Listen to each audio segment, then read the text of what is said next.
kaligtasan mo sa Alerto 24. Lagi pong paalala ng mga otoridad, huwag kayo basta-basta magtitiwala sa mga taong hindi nyo lubos na kilala. Sa lungsod ng Caloocan, isang lalaking taga-deliver ng tubig ang arestado matapos umano niyang tangkain halayin ang kanyang customer. Si Ian Cruz, naka-Alerto 24. Arestado ng mga barangay tanod at pulis ang 23 anyos na water delivery boy na si Ian Hiljemala matapos ng tangkang pangahalay sa 18 anyos na dalagang kapatid ng customer niya. Kwento ng atin ng biktima na iwan daw mag-isa kanilang bahay ang kapatid dahil umalis siya at kanyang pinsan. Naisipan daw niyang i-text ang water station at umorder ng tubig.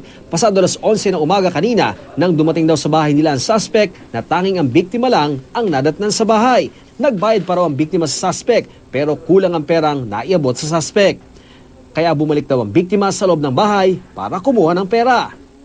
Kumuha lang po siya ng 5 piso kasi kulang po yung perang dala niya. Nasa taas po yung wallet niya. Kaya sumunod po. Kinaladkad daw po siya sa CR. Tapos sinuntok daw po siya sa tiyan tsaka sa muka. Ang mga kapitbahay agad daw naghinalang may nangyayaring masama kaya sila na ang tumawag ng tanod at pulis. Maya-maya, may sumisigaw na malakas. Tapos pahina siya ng pahina. Nagulat na kami bakit nawala na yung sigaw niya at hindi lumalabas yung deliver boy. Doon na kami nagkutob na may nangyayari doon. Agad namang naaresto ang suspect at hindi na ituloy ang pangahalay.